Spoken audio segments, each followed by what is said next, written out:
дуруд, Шалои Гулхоҷа ҳастам бо хабарҳои тозаи 18 июл ва шуморо аз студияи радиои Озодӣ аз Прага ҳамроҳӣ мекунам. имрӯз дар барнома наздикони як муҳоҷири тоҷик дар Москав иддао доранд, ки ӯро кормандони хадамоти махсус Рабудаву ба Тоҷикистон фиристоданд. ман дарҳол бо такси ба Домодедово рафтам ва бо ариза ба полис муроҷиат кардам. онҳо гуфтанд ӯ дар ин ҷост, ташвиш накашед. шарти Рустами Эмомалӣ ба корхонадорон: агар корхонаҳоро ба кор наандозед, чора меандешем. То кунун садҳо корхонаҳои хурду бузурги хусусӣ дар кишвар фаъол нестанд. Дом биядед доми хубе майдон аз далера меган. Агар кор карда натонем битем барои касоне ки фаъолият ва кор кунанд ва тавлидота ва бароҳ. мақомоти Тоҷикистон эътироф мекунанд, ки дар кишвар забхона намерасад, вале ҷарима барои куштани чорво берун аз маконҳои махсус побарҷост. мо шурӯъ мекунем аз он ки Кумитаи ҳуқуқи башари Созмони Милали Муттаҳид аз Тоҷикистон талаб кардааст, ки Заид Саидовро дар муддати 180 рӯз озод кунад. Гузашта аз ин Кумита тақозо намудааст, ки барои ин соҳибкори шинохта ҷубронпулӣ пардохт шавад. баъди омӯзиши сесолаи парвандаи Заид Саидов, Кумита ба натиҷае расидааст, ки дар қазияи ӯ чандин муқарраротҳои паймони байналмилалии ҳуқуқи сиёсӣ ва шаҳрвандӣ нақз шуданд. Заид Саидов соли 2013 баъди талоши таъсиси ҳизби Тоҷикистони нав боздошт ва дар доираи чанд парванда ба 29 соли зиндон маҳкум шуд. ӯ ва ҷонибдоронаш ин ҳукмро сиёсӣ медонанд. як хонавода дар Русия ки муҳоҷир ҳастанд иддао мекунанд, ки ӯро хадамоти махсуси Тоҷикистон Рабудаву дар боздоштгоҳ нигоҳ медоранд. ба қавли онҳо аз ин пештар кормандони ин хадамот аз Абдушукур Ҳакимови 29 сола талаб карда буданд, ки ба ватан баргардад. гузориши ҳамкорони мо аз настоящее времяро Муъмин Аҳмадӣ тақдим мекунад. Абдушукур Ҳакимов ихтиёрии маркази кӯмак ба муҳоҷирон дар Москав ғайб зада, тамосаш бо наздикон қатъ гардид.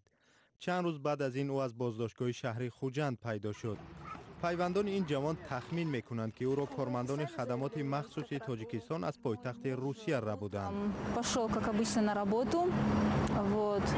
шавҳари ман субҳ ба кор рафт ва соати 6 бегоҳ ман аз рақами кӯҳнаи ӯ смс гирифтам, ки ӯро рабуданд. маълум буд, ки смс саросемавор навишта шудааст, зеро видно, что человек по пыхах, торопях писал с ошибками там. ба қавли ҳамсари Абдушукур, аз чанд калимаи подарҳавои смс дарк кард, ки одамрабоён ӯро ба фурудгоҳ бурдаанд. хоҳари Абдушукур ба кӯмакаш ба фурудгоҳ шитофт. аммо Абдушукур Ҳакимов аллакай дар фурудгоҳ марзро убур карда буд. ман дарҳол бо такси ба Домодедово рафтам ва бо ариза ба полис муроҷиат кардам.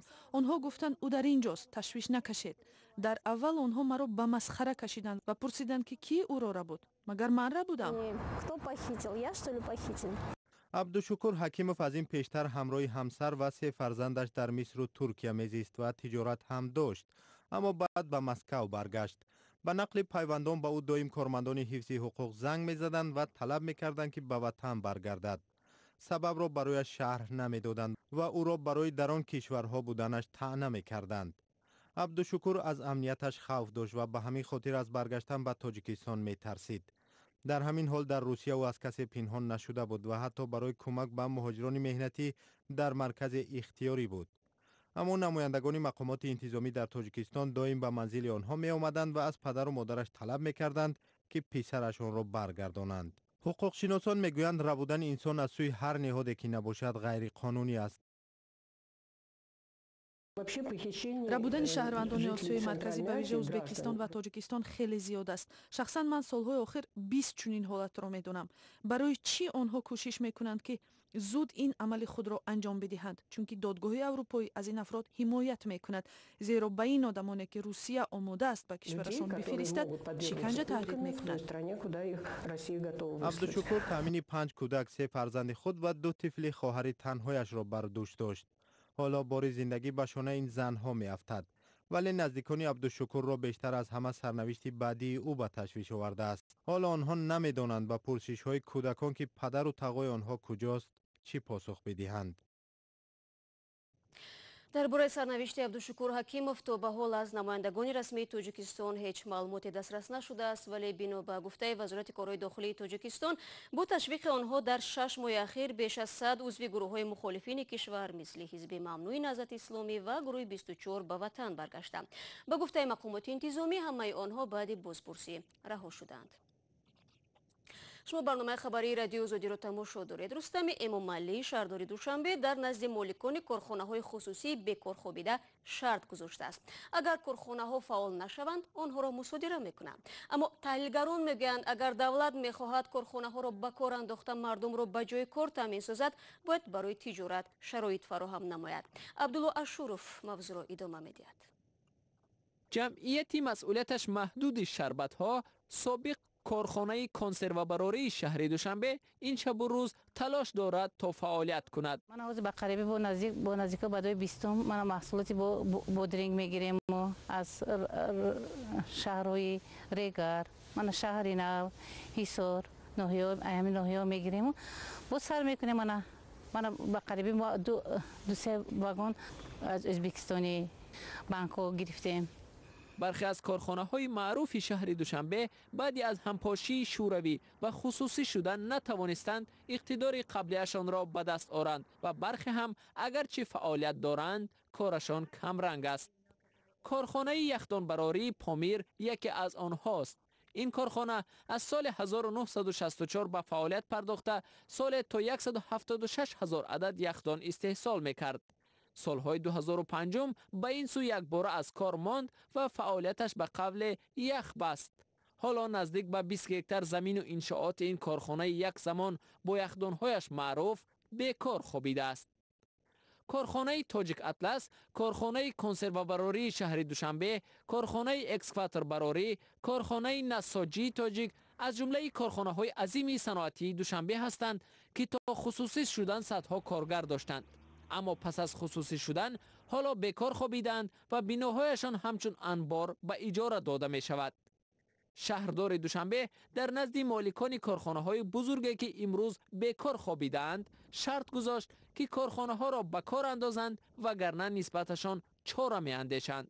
این اقدام باید اقدام خوبه. میدان از دلیل میگن اگر کار کردن نتونین بتین برای کسانی که فعالیت و کار کنن و تولیدات و براه مونن. این تحلیلگر پیشنهاد دارد تا حکومت برای بپا خستن کارخانه‌های زمان بزرگ کشور به آنها امتیازها پیش بینی کرده و دستگیری کند. قرصک از دو طرف میگن باید دستگیری از دو طرف شود. صاحبکار داخلی باید دستگیری کردن در کار. برای اون که صاحبکار داخلی اولش که کارمندی شهروندان جمهوری تاجیکستان به کار استفاده میبرد. متاسفانه حاضی از بیرون از کشور بعد محصولاتی پایین یعنی با نرخ پایینتر میاد اما کیفیتش هم صفتش هم معلوم نیست داخلش چیه. در تاجیکستان در 3 ساله اخیر بیش از 11,000 کارخانه و شرکت‌های دولتی خصوصی شدند که از آنها 1320 تاش کارخانه‌های بزرگ بودند. در حال حاضر در مقیاس کشور 1957 کارخانه صنعتی فعال است. برنامه را ادامه می‌دهیم. در شهر ترمیز ازبکستان عملیات جراحی که در عضو تناسل زن انجام شد به اینترنت رو یافته قهر و غضب هزارها کاربر شبکه‌های اجتماعی را به بار آورد. در این نوار جراحان زن بیمار را که در حالت بیهوشی بود به مسخره می‌کشند. همکاران ما از بخش ازبکی رادیو آزادی نوار را روز 17 ایول دسترس نمودند و درباره جزئیات آن من قبل از شروع برنامه با همکارم سیروجین اسلام صحبت کردم. نخست از او پرسیدم که نوار چی را نشان می‌دهد. دیروز باز من به خود نآمدم این نوار مرا به وحشت افتاد چون در این نوار در یکی از شفاخانه‌های سرخندریا انیخترش در شفاخانه شهر ترمیز جراحان یک زن را که بعدا ما فهمیدیم از ناحیه مزرابات می باشد جراحی می کنند و از رحم او از شنگاه او که در آنجا گویا سبزی درمانده است کشیده میگیرند و این را به نوار میگیرند. Новые противозачаточные, господа, новые противозачаточные средства Сурхандаринской области. Морковка. این زن به زبان روسی بعدا با ازبکی با همکاران صحبت میکنند و آشکارا مسخره میکنند و بعدا ما انیق کردیم که این را گویا این سبزی را بر رحم زنش خود شوهر او مانده است. سوال دیگری من از روژه این بود که تا کجا با واقعی بودن این نوار باوری دارند شد نفر این رو برای بدنام کردن پزشکان پهن کرده است. بعد از دریافت کردن دسترس کردن این ویدیو ما دنبال این قضیه گشتیم و فهمیدیم که تقریبا این ماه ینور پیدا شده است و این زن را جراحی کردن و پس از آن خود از همون پزشکان که به نوار گرفتن به شبکه‌های اجتماعی گذاشتن. بعدا من از سروجدین پرسیدم که مراجعت آنها به ماموران درباره این قضیه چی نتیجه داد.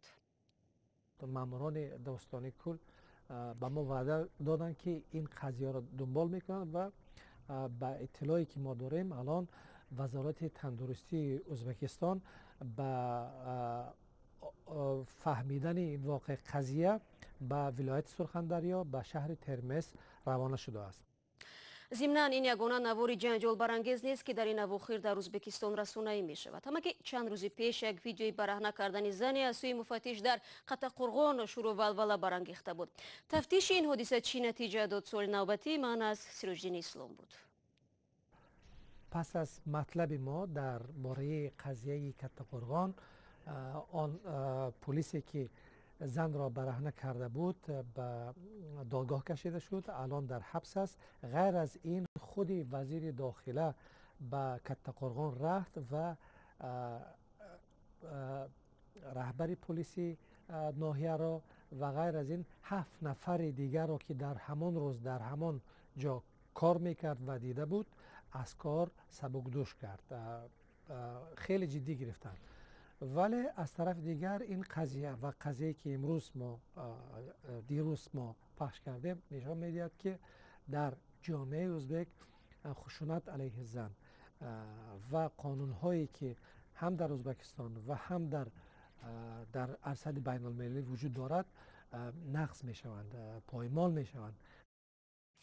همین حال خبر رسید که دوستانی کل ازبکستان وابسته به نوار از شفاخانه ترمیز نسبت چند افراد مسئول پرونده جنایتی باز کرده است. ما برمیگردیم به تاجیکستان. با نزدیک شدن عید قربان ظاهرا ذبح چوروا در شهرهای تاجیکستان به مشکل تبدیل خواهد یافت، چون خودی مقامات هم اعتراف میکنند که ذبحخانه‌های موجود بوده احتیاجات ساکنان را برآوردن نمیسازد. برای همین از رهبران شهر و ولایت‌ها طلب شده است که ذبحخانه‌های قبلی را برقرار نمایند. شادمانی تیم این مسئله را پیگیری کرد. مقامات میگویند ذبح چوروا در غیر جایهای مخصوص قطعاً منع است و برای این عمل تا 200 سومانی جریمه تعیین شده است. در چنین جایهای مخصوص که در تاجیکستان انگوش شمارند، چوروا باید در حضور بیطار ذبح شود. در اساس کدکس حقوق بیان‌کنی مأموری تحت رقم 278 است، کدکس حقوق بیان‌کنی مأموری شخصانی که در جای نام مقرر نشده و ذبح چوروا مشغول میشن البته چورجویی مأموری نسبتشون دیده میشه. ممکن نیست، قطعاً منع است. فرق ندارد. در خانه حولی هم به اشتراک متخصصی سوها ذبح چوروا قطعاً منع است در تمام جمهوری. بعد از ذبح چوروا گوشت آن در سردخانه نگهداری شده. قبل از ذبح بیطار بیمار بودن گاو یا گوسفند را دقیق میکند. هر یک ذبحخانه بیطار دارد که گوشت حیوانی ذبح شده را میسنجد. در تاجیکستان همگی 25 نقطه رسمی ذبح چوروا وجود دارد. در شهر دوشنبه که اهالیش به مرز 1 میلیون نفر میرسد، همگی 3 نقطه دائمی ذبح چوروا فعالیت میکند. مقامات هم اعتراف میکنند که با سبب نبود جایهای کافی ذبح نمیتوانند فعالیت قصاب‌ها را ندارند. برای امروز برنامه خبری را خلاصه میکنیم. اگر میخواهید بیننده عزیز خبر و گزارش‌های از این بیشتر را پیدا نمایید، پس دعوت میکنیم به وبسایت ما www.azadi.org بروید. صفحه های ما چون همیشه در شبکه‌های اجتماعی برای شماست: توییتر، ادناکلاسنیک، اینستاگرام و فیسبوک. آزادی ویدیو کانال مخصوصی ما در یوتیوب نیز برای شما ویدیوها را پیشنهاد میکند. سپاس که در این 15 دقیقه با ما بودید. تا برنامه فردا، خدا نگهداری. هر یکی شما باشید.